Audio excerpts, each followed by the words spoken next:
Giant doors 8 stories high slide apart. These twin eyes are preparing to look into deepest space. They belong to the Large Binocular Telescope. It is one of the most powerful telescopes on Earth, costing over $120 million. These 28-foot wide mirrors collect light from objects millions of times fainter than anything our eyes can see. 600 tons of machinery turn the mirrors to look more than 13 billion light years away, to the very edges of the visible universe.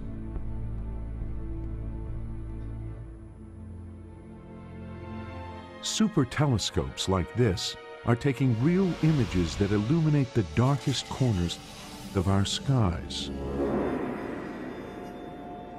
Billowing clouds of gas and dust are buffeted by supersonic winds and lit up by thousands of energetic new stars. 57 trillion miles high, these giant clouds of gas and dust are stellar nurseries, hiding the very birthplaces of stars and planets. Suddenly, a star's explosive death sends its superheated gas ripping through space at hundreds of miles per second. And in faraway galaxies, we can take images of invisible jets of energy screaming out from one of the most mysterious objects, a supermassive black hole. All because of high-tech telescopes. The telescope has changed the way we as a species think about ourselves. With a new telescope, you're always going to find something new because you always add to your ability to see more. These breathtaking images are only possible because extraordinary telescopes like these are staring out night after night across the globe and in space.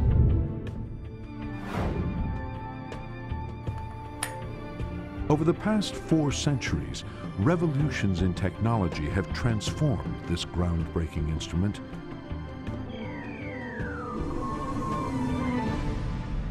So where did it all begin? The journey starts with one man and 2 pieces of glass.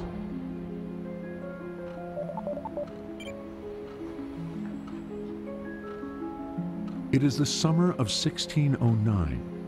Mathematics professor Galileo Galilei is building his own version of an extraordinary new invention. It is the telescope, a name that means far-seeing in ancient Greek. The invention has spread like wildfire across Europe from a small town in Holland. Spectacle makers working on the most precise glass lenses of the day discovered that 2 different types of lenses held at just the right distance produce a surprising optical effect. They act like a magnifying glass for distant objects. This is the birth of the telescope. Galileo immediately sees the potential of the invention. Galileo is a practical mathematician. That's his trade. He designs instruments, he teaches the use of these instruments, and these instruments are often used for warfare. Galileo works out how to increase the magnifying power of the telescope to 8 times what our naked eyes can see, and he hits on a military use for it. And it would be particularly advantageous if you could see the enemy before he can see you. The Venetian military buys this new device as a spyglass for spotting enemy ships. But then, Galileo turns his telescope from the Earth to the sky and starts a revolution. By turning the telescope to the heavens, Galileo enters a whole new regime of practice there, where this instrument can be used to discover things we didn't know before about the world. All astronomers knew of the heavens before Galileo was what they could see with the naked eye, the stars and the moon. But today, even amateur astronomers can see much, much more. Alexandra Hall spends her nights gazing up at the night sky from her backyard. I never get bored of looking at the night sky above our heads. It's like 2,000 diamonds sprinkled across black velvet. And then the moon arises, and watching the moon go through its phases, I mean, it looks different every time you look at it. To the naked eye, 5 stars sometimes appear brighter than the rest, and watched over the course of nights, they seem to move against the backdrop of the other stars. And they don't just stay in the same place like all the rest of the stars. They move around. Sometimes they're visible, sometimes they're not. Each of these bright stars is a planet, a name that simply means wanderer in Greek. Venus, the evening star, skims the horizon at sunset. Mars glows red. Jupiter and Saturn outshine everything around them. We now know that these wandering stars are actually other worlds, like the Earth, planets as we understand them today.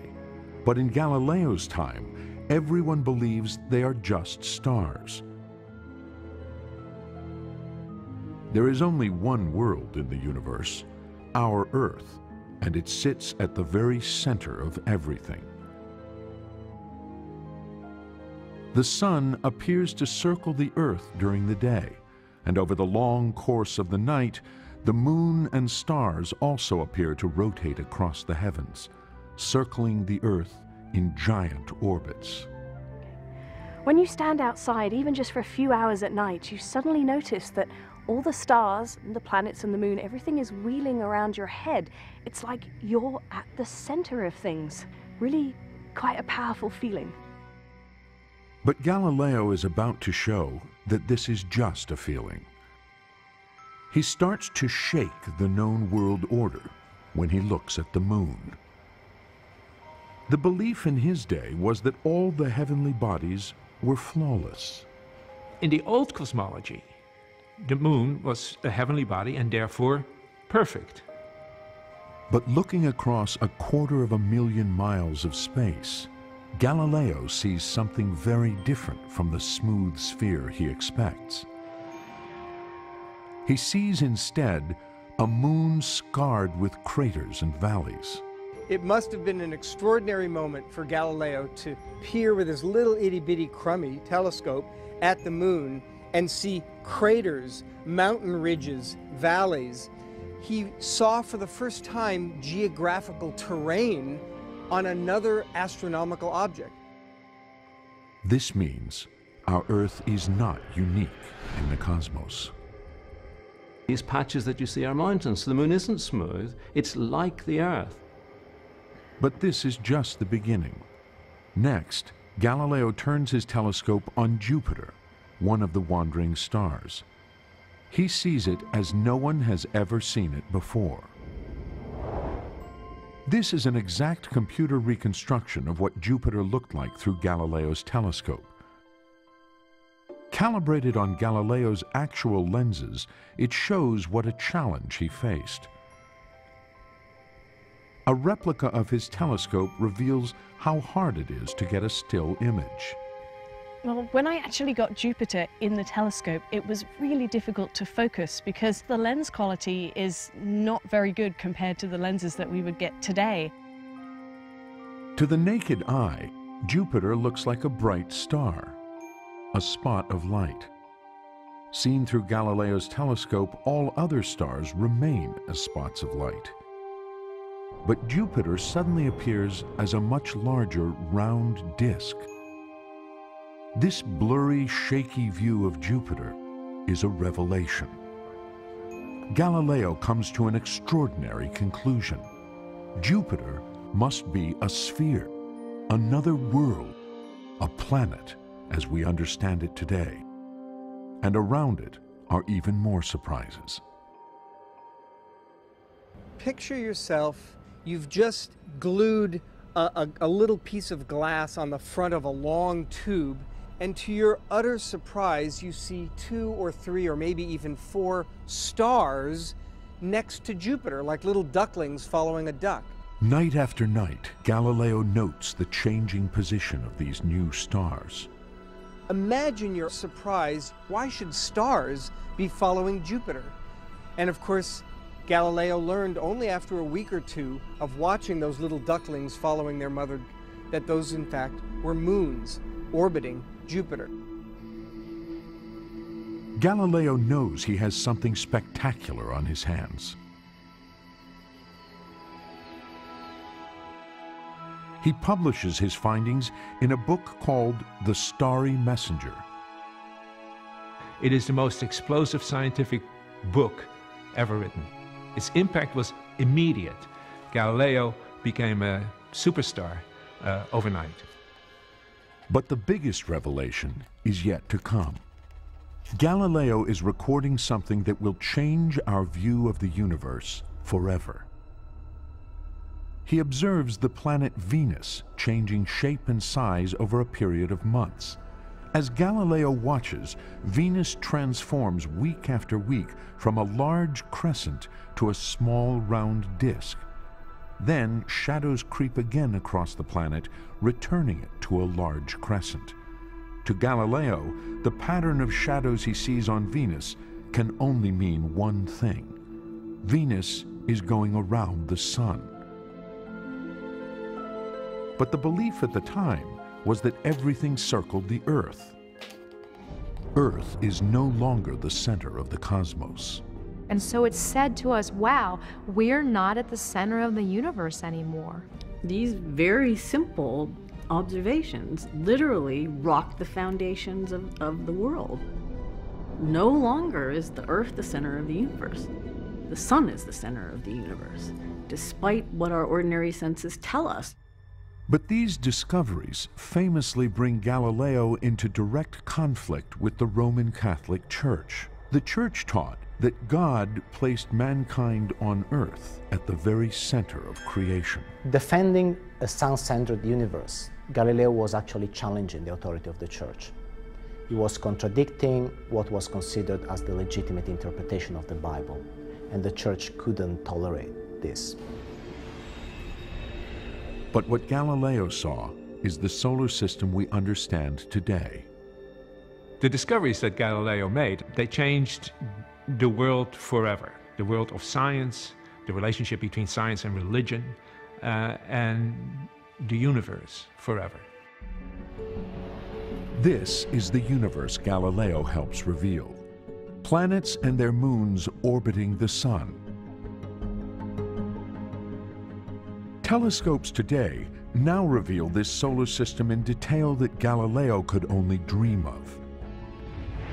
Explosions on the surface of the sun, the power of 1 billion megatons of TNT.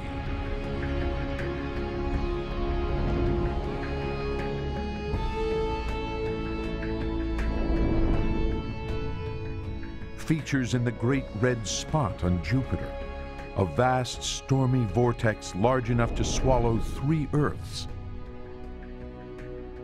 On Jupiter's moon, Io, we can watch volcanoes spew ash and gas high into space.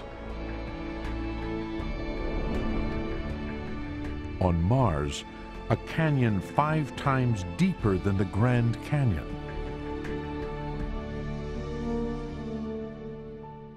And a volcano 3 times higher than Everest. On the surface of Venus, beneath roiling clouds of sulfuric acid, mountains rise from the rocky surface. And circling the sun at the very perimeters of our solar system, dwarf planets made of rock and ice. But one planet remains an enduring mystery for even the most advanced telescopes. Saturn and its enigmatic rings. Galileo was the first to see that this planet was different from the rest. For him, the strange features he observed looked like ears. He presumed they were moons. Later astronomers saw them as a vast flat ring encircling the planet. Then, one man discovered that this ring was in fact made up of several concentric rings. That man was astronomer Giovanni Cassini. Now, a mission named after him is investigating why Saturn has rings at all and what they're made of. NASA's Cassini mission. 3, 2, 1, and liftoff of the Cassini spacecraft on a billion-mile trek to Saturn. In the nose cone of this rocket is the space probe, Cassini. Ahead is a 2 billion-mile journey to the planet Saturn. On board the probe are sophisticated telescopes. They will investigate Saturn's mysterious rings by traveling as close to them as possible. Good solid rocket booster separation. First stage Item 152. As Cassini heads for Saturn, the furthest planet in Galileo's solar system, it uses the massive gravitational pull of Jupiter as a boost to slingshot it out millions of miles towards its destination. In the world of telescopes, Cassini has some of the fastest moving telescopes in the solar system, going by at Jupiter at something like 70,000 miles per hour. Even at such tremendous speeds, the journey still takes 7 years. But finally, Cassini approaches Saturn, 934 million miles from Earth. It dives through Saturn's outer rings to enter orbit around the planet. These are some of the images Cassini takes of the rings. They may look solid, but they are made up of billions of chunks of ice and rock, ranging in size from a grain of sand to the size of a house. And they are spread over hundreds of thousands of miles. But where is all this stuff coming from? Cassini's telescopes reveal that the inner rings are made up of material blasted off the surfaces of Saturn's moons by meteorites. But the furthest visible ring from Saturn is still a mystery.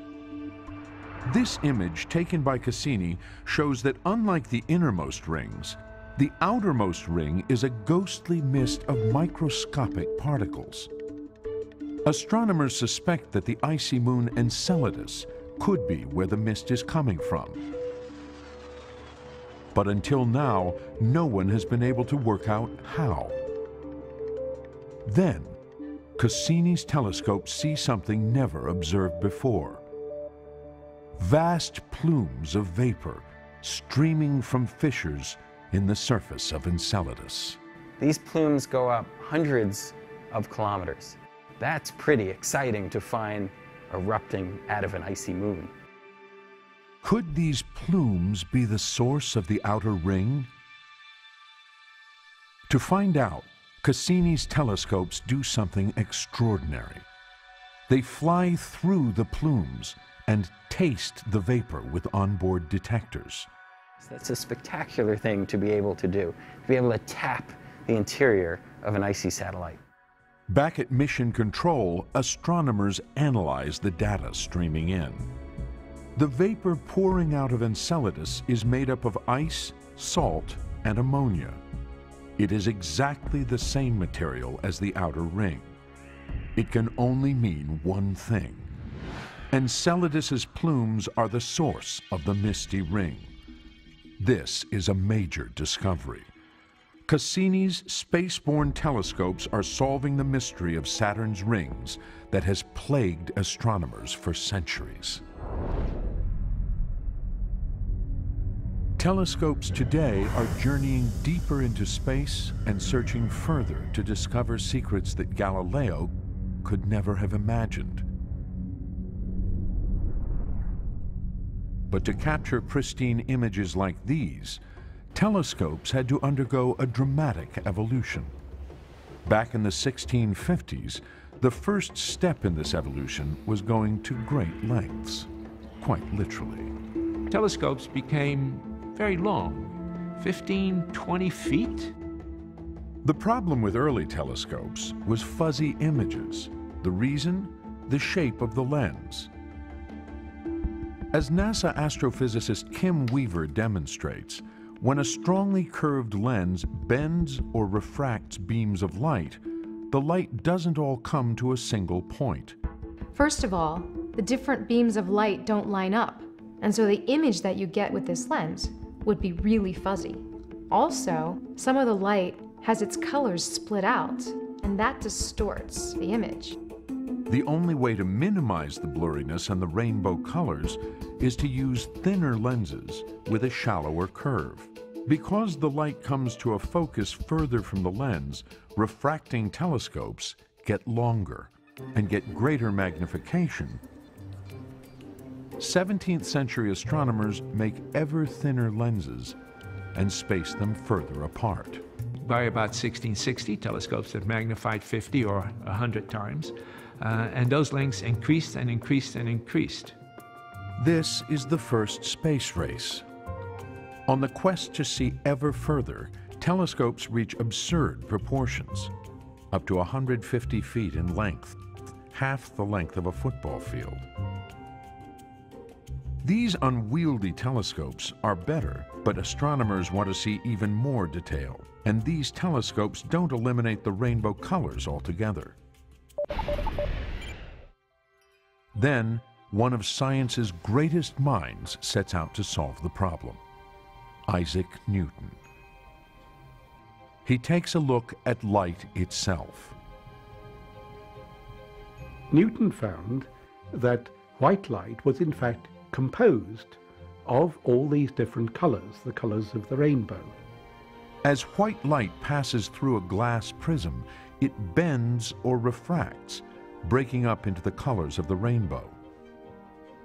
This was the root of the astronomer's problems. Now, a lens is a kind of a prism, if you like. Once the light hits the lens and passes through it, it's broken up into its colors. So Newton says, well, we'll abandon refracting telescopes completely. There's no future in this. Just forget them. I'm going to design a telescope which has mirrors as the primary components instead of lenses. Newton will use mirrors in his new telescope.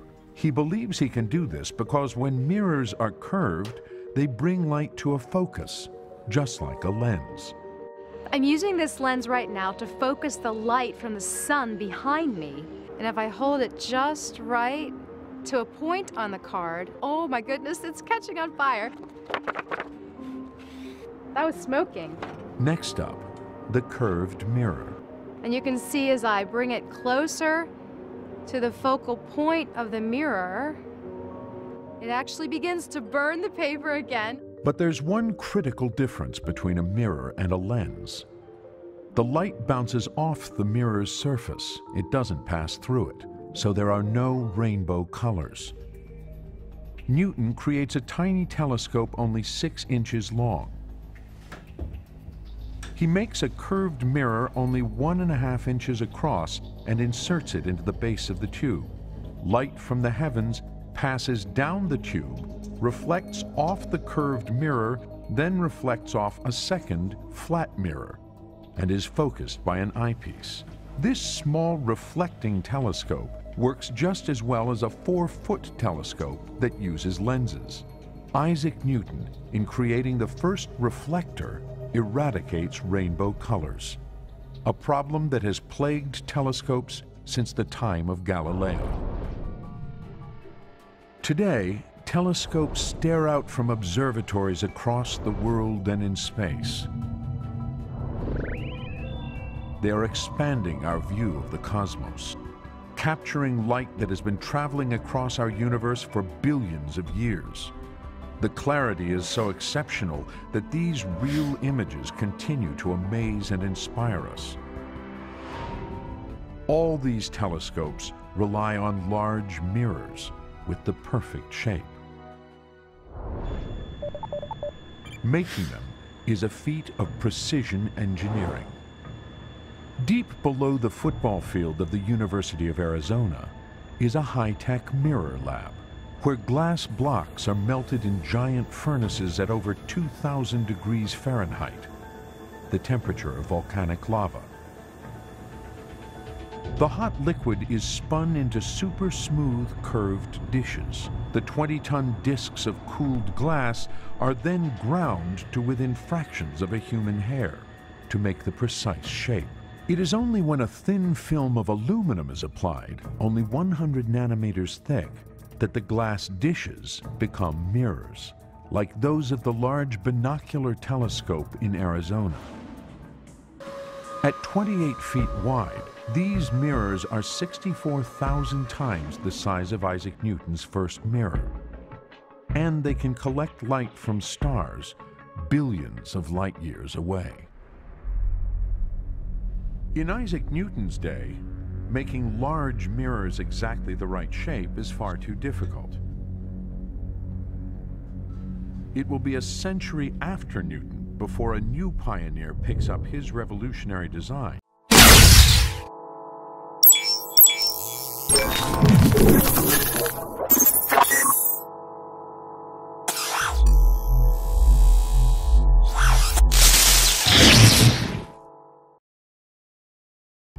And transforms it. That man is musician and amateur astronomer William Herschel. Herschel has great ambitions. He wants to use a larger version of Newton's reflector to see further into space than anyone before. Herschel is a musician. He's not an astronomer. He's a clarinet player, he's an impresario, he's a composer. But his real passion isn't music, it's astronomy. Herschel wants to look anew at the night sky. He wants to look beyond the planets to the stars, and to see the very faintest stars invisible to other telescopes of the day. Herschel needs big mirrors. He builds telescopes that are bigger than other people's because he realizes that the wider his aperture, the more light he can collect, the further he can see into space. Making large curved mirrors, though, is still a major technical challenge in Herschel's day. Glass mirrors have not yet been invented. Mirrors are still made of metal. So working in his basement, Herschel casts discs of a metal called speculum, a special mixture of molten tin and copper.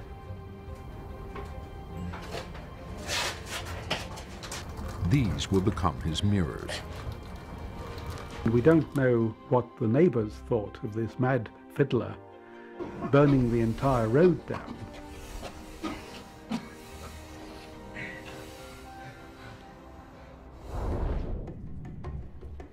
Casting the metal discs is just the first step.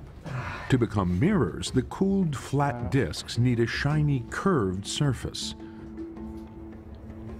Herschel painstakingly grinds and polishes the metal discs by hand into the precise shape needed to form an image. This is the reflecting mirror, the most precious component in the telescope, made in metal by William Herschel himself, made by hand. He was like a craftsman, making something which required manual skill as well as intellectual effort. This telescope, over 200 years ago, makes a revolutionary discovery. Or perhaps a comet. In 1781, Herschel peers night after night into the heavens. At his side, his sister Carolyn. Following Delta Tauri, she records all their observations and will become a prominent astronomer herself. Her observations were critical. She was one of his true secret weapons. Then, on March 13th, Herschel sees an object through his telescope that they have never recorded before. A very faint star that seems to move against the backdrop of the other stars. This wandering star is a brand new planet, Uranus. The planets have been identified since the dawn of written astronomy. And then suddenly you have this clarinet player, you know, with homemade telescopes in his back garden. He discovers another one. The thing is utterly astonishing. Uranus, with its own set of rings, is the size of 63 Earths. But no one has identified it before because it is barely visible with the naked eye. 1,900 million miles from the Sun, it is twice as far from the Sun as Saturn, until then the furthest known planet. overnight, Herschel doubles the size of the solar system. The discovery sparks a frenzied hunt for planets. It is a quest that the world's most sophisticated telescopes continue to this day. The sun is setting on Mauna Kea, Hawaii. The giant dome of the Keck Observatory opens. Its 33-foot wide mirror turns toward the heavens. Jeff Marcy is one of the world's foremost planet hunters. He is using the Keck telescope to hunt for planets in solar systems beyond our own. Well, when you look up into the night sky, you see all the thousands of twinkling lights. Those are stars like our sun. Planet hunters like Marcy think that many of these stars could have their very own planets. But finding them is another question. Your mission as a planet hunter is to find that needle in the haystack. Telescopes only made a breakthrough as recently as 1995. They recorded a perfectly ordinary star wobbling minutely. There was some gravitational pull on the star, evidence of a planet they couldn't see orbiting around it. Exoplanet 51 Pegasi b. The discovery of the first planet around a normal star, around 51 Pegasi, was an extremely profound moment for humanity. We now know, as a species, that there are other worlds out there. Since then, teams of astronomers across the world have found evidence for more than 400 other exoplanets. But most of the planets discovered so far are gas giants the size of Jupiter, orbiting far too close to their suns to support life. And a planet that can support life is what the planet hunters are really after. What we'd love to know is whether there are other Earths, habitable worlds out there, whether they are lukewarm with liquid water, having the vibrancy, the conditions suitable for life, and perhaps even intelligent life. Looking for small rocky planets like Earth is a whole new ballgame. Cue a brand new NASA space telescope called Kepler. And liftoff of the Delta II rocket with Kepler on a search for planets in some way like our own. Kepler's 3-year mission is to find planets the size of our Earth orbiting other stars. Vehicle's now going supersonic. I think Kepler is going to go down in the history books as one of the greatest telescopes ever in the history of humanity. Kepler's mission is to collect light from a field of 100,000 stars inside our Milky Way, looking for clues to other worlds. As the dust cover falls away, it begins measuring the starlight. All that happens is you watch the star, and Earth happens to orbit in front of the star.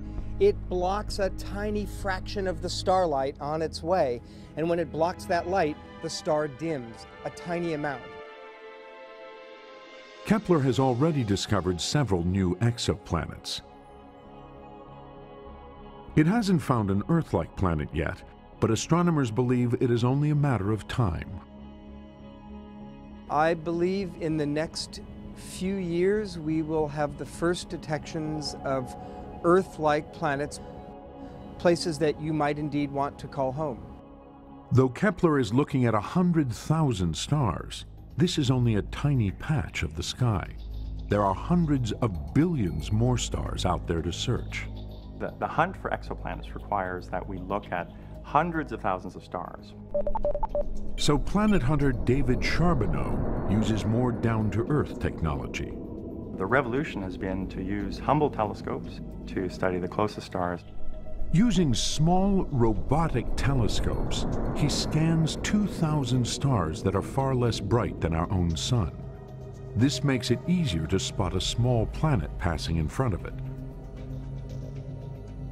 And he has discovered a planet only 2.7 times the size of our Earth, a super-Earth. Importantly, it appears to be covered in water and have an atmosphere. At 400 degrees Fahrenheit, it is still too hot to inhabit, but it's a tantalizing glimpse of what is out there. If we can succeed in finding habitable worlds, then that would have implications far beyond mere astronomy.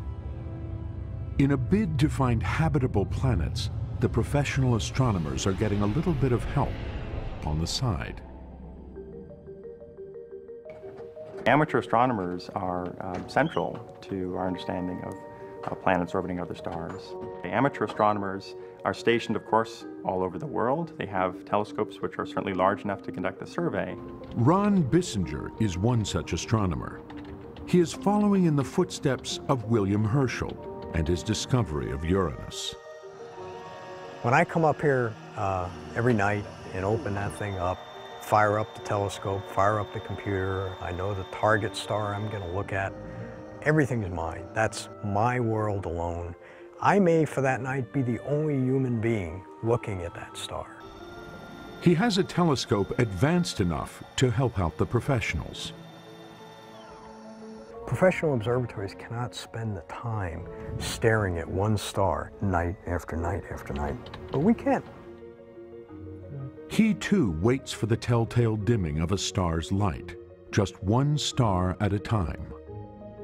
To find a world out there that no one's ever known of or seen or detected before, from your own backyard, a person who is not a career scientist.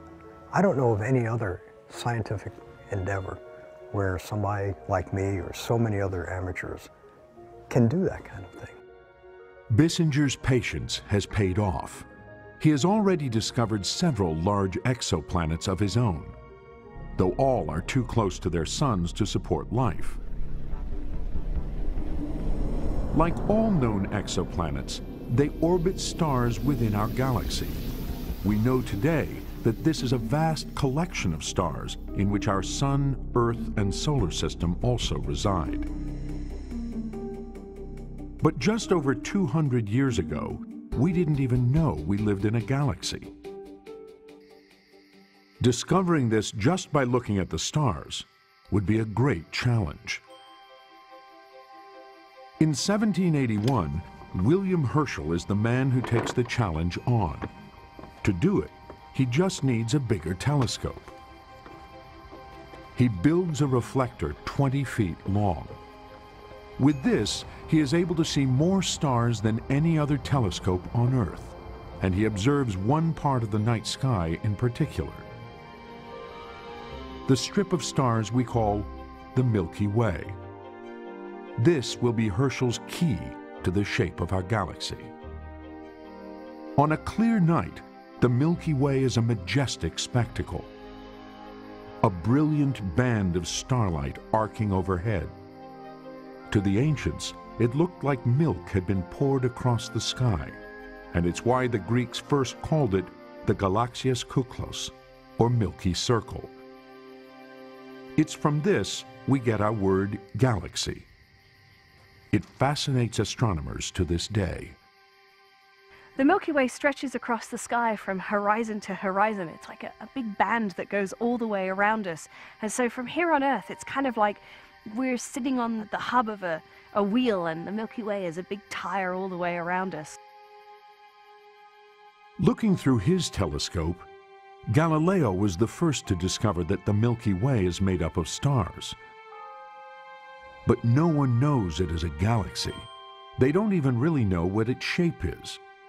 Finding this out now becomes Herschel's obsession. What is the actual shape of the Milky Way? We're in the middle of it, presumably. What would it look like from the outside? He gazes tirelessly at the heavens night after night, mapping the positions of stars. Herschel is nothing if not passionate. He's a natural obsessive. But good for him, he does something extraordinary with this obsession. Herschel maps the distribution of all the stars he can see in a great circle that cuts through the Milky Way. He introduced into astronomy the technique of star counts and just counting how many stars can I see. One direction you see very few stars, in another direction you see zillions of stars. And so he plots this distribution and comes up with a view of the Milky Way. The survey takes over a year of precise recording. Herschel finally produces a map called the grindstone because of its shape. For the first time, Herschel sees that the Milky Way is more than just a strip of stars in the sky. It is a vast disk of stars, and Herschel believes this is the whole cosmos. When Herschel made his map of the Milky Way galaxy, to him he was making a map of the entire universe. The edges of this star disk are the edges of Herschel's universe. Inside it lies our solar system, our sun and our Earth. The amazing thing is that over 200 years ago, Herschel almost got it right. The most powerful telescopes on Earth and in space now reveal that Earth and our solar system lie in a spiral arm in the suburbs of our galaxy, dwarfed within a giant disk of 200 billion stars spinning together around a bright central bulge that hides a supermassive black hole. The Milky Way is so large that it would take 100,000 years traveling at the speed of light, that's 670 million miles per hour, to cross from one edge to the other. Now, a new telescope is about to see what more it can find out about our Milky Way. The Herschel Space Observatory. Bill Latter is a key member of the Herschel team. Herschel will map the entire Milky Way galaxy in terms of how stars are formed, how stars die, and how the galaxy is put together. After years of careful preparation, the finely tuned telescope is about to launch. Launch is a violent thing. There's no other way to describe it. We light this candle, it shakes, we throw the thing out into space, and we only can hope that it all holds together. 1 million miles above Earth, the largest mirror ever launched into space is looking beyond visible light to wavelengths our eyes cannot even see, the far infrared. This means it can measure tiny fluctuations in temperature and see right through clouds of dust to give us the clearest images of the Milky Way ever. The results were astonishing. What we're able to see with the Herschel Space Observatory are right into the cradles of newborn stars. We see something very different than we would with our eyes. If we looked at the same region in visible light, it would be full of stars. But here, in the infrared, we're seeing dust and gas that really make up the majority of material in our galaxy, and it's where stars form. No other telescope is able to see the Milky Way in this detail. Stars in these regions of our Milky Way were invisible to William Herschel. Yet over 200 years ago, he can see more in the night sky than anyone before him. And as he maps the stars through his telescope, one great mystery remains. Thousands of strange objects that astronomers can't explain. They call them nebulae, Latin for clouds. There are fuzzy patches of light that you can see in the sky. They kind of look like pieces of the Milky Way that have been detached, and a couple of them you can actually just see with the naked eye. But through a telescope, there are thousands of them, and they have all kinds of different patterns and shapes and sizes. They're quite beautiful and quite mysterious. One of my favorites is the Andromeda Nebula, which you can actually see with the naked eye. And through a telescope, I can find it here. It's really mysterious. You just see this glowing light that gets brighter and brighter towards the middle. It's like, what is that? Herschel makes a catalog of these mysterious objects, counting and classifying over 2,300 nebulae. But even with his giant telescopes, Herschel can't tell what they are or where they are. There were little smudges that you could see in the best telescopes of the day. Those smudges were thought to be nebulae, clouds of gas, but people began wondering how far away those smudges were. The mystery of the nebulae will continue to perplex astronomers for decades. 60 years later, at Birr Castle, Ireland, the eccentric Lord Rosse builds the largest telescope in the world. He wants to finally crack the enigma of the nebulae. 6-story walls support a tube 60 feet long, and the mirror is the height of a man. He's a natural engineer, and if you see the great Leviathan of Parsonstown, as it's called, this great 6-foot aperture telescope, it's a vast machine. Lord Rosse points the telescope at the nebulae. He sketches what he sees. For the first time, the fuzzy clouds begin to come into focus. Inside some of them, Rosse can see stars and spiraling structures. But there is a problem. Rosse's telescope can only move up and down, and the mirror tarnishes easily. The giant telescope falls into disrepair. It will take 80 years, a great revolution in technology, and a telescope bigger than Galileo ever imagined, high on a mountain peak, before the mystery is finally solved.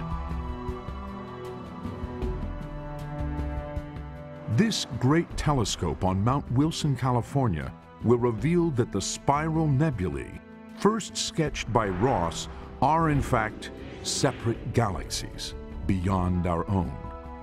The universe will be blown wide open. It completely revolutionized our idea of the scale of the universe. No longer were we just confined to the Milky Way. Our galaxy, the Milky Way, will no longer be the only galaxy in the cosmos. It will become just one of hundreds of billions of galaxies spinning within an inconceivably vast universe. The introduction of telescopes to astronomy opened up an entirely new window on the universe. The race will continue to build bigger and bigger. Our technology has reached a point where we can build gigantic ground-based telescopes. We can launch huge space-based telescopes and see the most distant things in the universe. The telescope is pushing forward the frontiers of our universe. So what will colliding galaxies billions of light years away tell us about our own Milky Way? And right at the limits of the cosmos, what will the afterglow of the Big Bang tell us about how our universe began?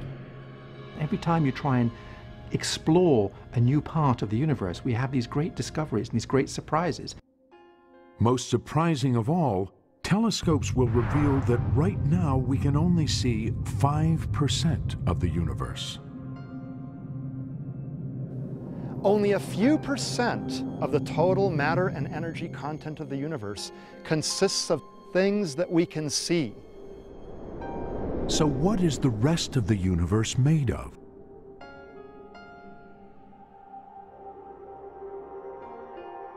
In many ways, we're at the beginning of our quest of discovery. We're learning about the major part of the universe we didn't even know existed 10 years ago. Telescopes will point to an elusive and powerful force that is shaping the fate of our universe. Dark energy. I think dark energy is the most mysterious thing we've ever discovered. Telescopes are on the brink of a new era of discovery and exploration.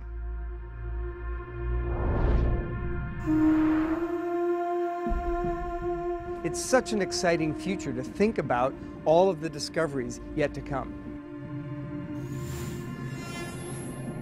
We are uncovering a universe we are only just beginning to understand, as telescopes that are bigger and more sophisticated than ever continue the hunt for the edge of space.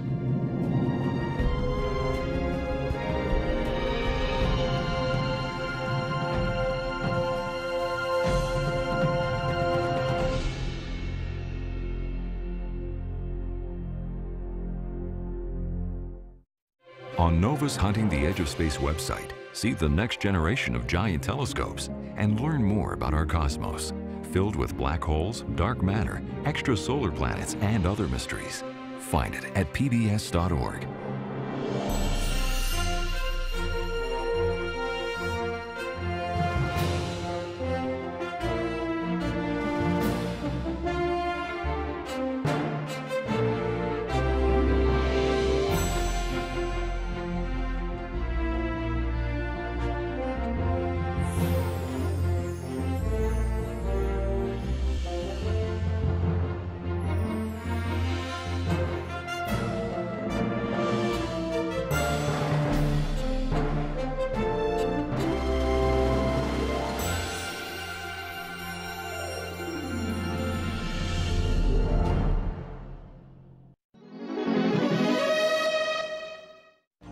Major funding for NOVA is provided by the following: ExxonMobil, taking on the world's toughest energy challenges.